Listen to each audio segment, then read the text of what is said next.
Привет, мои дорогие зрители! Все вы уже слышали, что буквально 5 дней назад в Стамбуле пропала москвичка Дарья Лучкина с сыном. Сына зовут Максим, он школьник, 10 лет. И вот они поехали в Турцию, их в аэропорту Турции в Стамбуле встретили.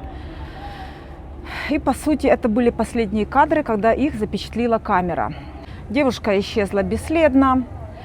И, видимо, к этой поездке очень долго готовилась, потому что билеты были куплены еще в сентябре.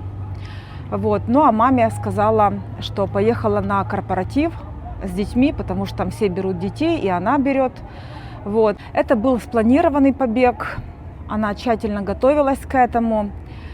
В последнее время была очень молчаливая, ни с кем не общалась, сидела дома, как бы в отрешенности была. То есть она, получается, продумывала тщательно эту поездку.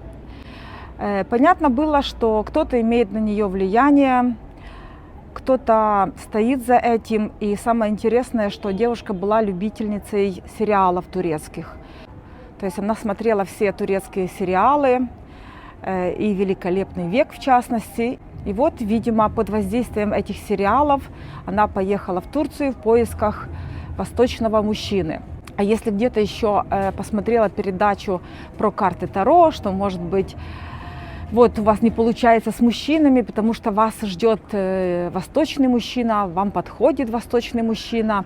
И вот девушка все сопоставила и решила поехать в Турцию. К этому делу причастны сирийцы. Вот, то есть девушку либо похитили, либо уже успешно определили на органы. Это, конечно, жесть, то, что происходит в Турции. Сейчас это особенно очевидно. Постоянная пропажа людей, постоянная пропажа женщин, особенно женщин с детьми. Что-то такое случается каждый раз, какая-то новая новость. Снова женщина с ребенком, снова женщина с ребенком и вот и так далее. Если вот вы видите, что человек от вас отдаляется, что как-то человек ни с кем не общается, все больше времени проводит в одиночестве, может быть, стоит обратить внимание, может быть, что-то с человеком не то, кто-то на него оказывает влияние, и явно что-то не то происходит с человеком, поэтому обращайте внимание на это. Может быть, именно вы сможете спасти человека и предугадать какие-то нехорошие его действия. Вот. Дарья Лучкина работала бухгалтером и очень такая была дисциплинированная, правильная, положительная, хорошая, не употребляла алкоголь, не курила, ничего. То есть такие, знаете, положительные люди. Очень часто на таких положительных людей выходят неположительные люди, всякие аферисты, всякие мошенники, и пользуются их добротой, пользуются их доверчивостью, манипулируют ими и легко оказывают на них давление, как видите. Дарью не могут найти. Следов нету, села в машину и пропала. Все, телефон перестал работать, перестал отвечать. Это ведь тоже что-то такое спланированное, потому что все просчитано, все продумано, долго длилась подготовка. Вот. Так что вот в этих всяких аферах задействованы многие люди. Люди, которые занимаются похищением детей, взрослых, там, либо куда-то в притоны, либо на органы, либо, я не знаю, куда еще, какие там бывают преступные махинации, но без понятия. Но то, что в этом задействованы многие люди, многие мошенники и преступники, то это понятно. Бывает и такое, что насмотрятся разных сериалов, разных историй любви и, в общем, погружаются вот в эту фантазию и намереваются это все воплотить в жизнь, реализовать. Наверное, в конце каждых сериалов нужно писать, что сериалы – это придуманное, это вымышленное, это иллюзия, такого не бывает, это фильмы. Так в жизни не бывает. Вот.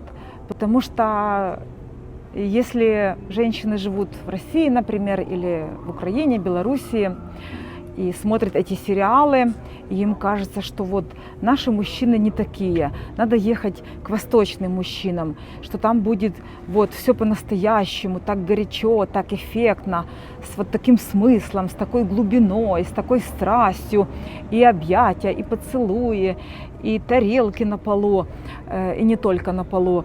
Но на самом деле это же фильмы. Для чего создают фильмы? Первый момент, чтобы нам донести какую-то информацию, какую-то ценность. Ну а вообще фильмы имеют такую развлекательную цель, чтобы людей отвлечь от дел, от серых будней, чтобы как-то привлечь к экранам, чтобы люди получили эмоции. И вот таким образом из нас делают таких эмоциональных вампиров. Вот.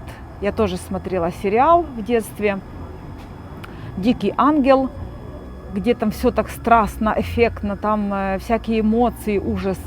Потом смотрела «Богатые тоже плачут», где тоже страсти, ревность, любовь, ненависть и все такое. Вот. И вот люди подсаживаются на такое и смотрят. Я помню, каждый понедельник или вторник выходила новая серия, и вот мы собирались все и смотрели новую серию «Богатые тоже плачут». Это к тому, как людей подсаживают, как они закручивают сюжеты, и человек, не понимающий немножечко, вот, как устроена жизнь, он может погрузиться вот в эту другую реальность и решить, что там, где он живет, это неинтересно, нужно опускаться на поиски чего-то яркого, интересного, веселого, необычного. Ну и вот таким образом начинается великое начало всех бед и проблем и непонятных происшествий. Так что вот, мои дорогие зрители, гости моего канала, подписчики, если у вас есть девушки, женщины, которые отправляются путешествовать с ребенком, ну, наверное, знаете как, будет не лишним, если вы еще раз поговорите с ними, еще раз предупредите их о том, что с ними может случиться, что может пойти не так, почему они должны быть осторожны, чтобы они все время были на связи. Не оставляйте их в одиночестве. Даже если человек поехал в другую страну, он тем более нуждается в том, чтобы вы ему звонили, чтобы были на связи, чтобы писали и так далее. Слава Богу, если человек летит в любую страну, уже в аэропорту можно приобрести сим-карту и подключить интернет. Это, по-моему, уже в каждом аэропорту, и все об этом знают, и никаких проблем нету. Ну или же роуминг включить. Вот.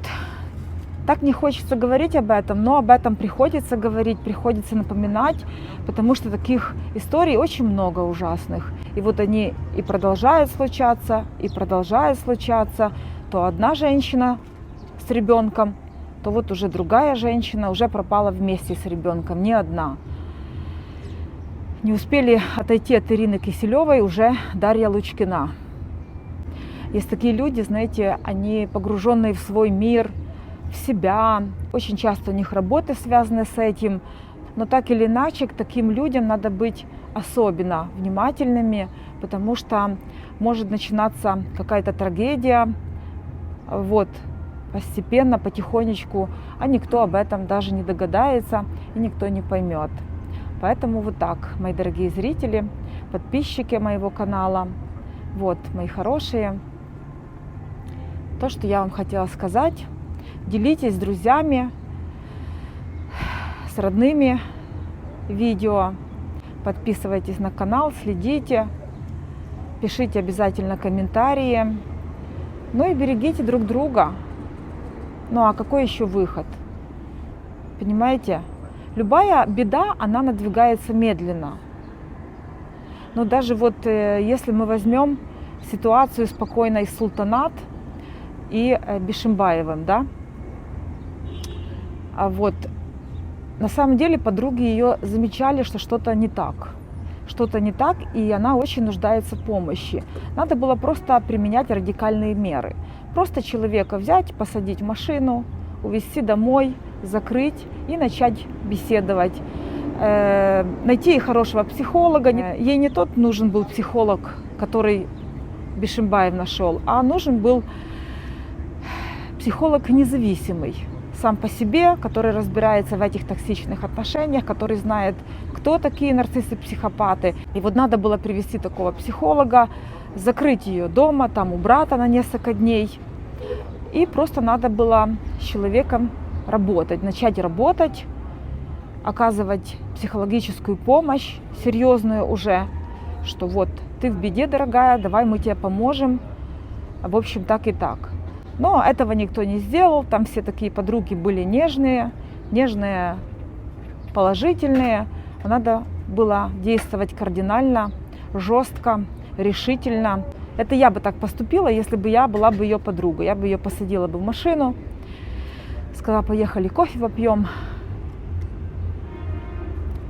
И по дороге завезла бы ее к брату, там бы сидел уже психолог.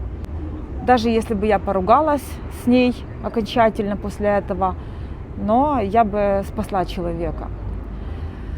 Ну вот как-то так, мои хорошие, дорогие зрители, подписчики. Берегите себя, своих родных и близких. Будьте внимательны друг к другу. Любая беда и горе начинается очень медленно и незаметно. Вот. Всех благ вам в жизни. Подписывайтесь на канал, делитесь информацией. И пусть у вас все в жизни будет хорошо. Пока.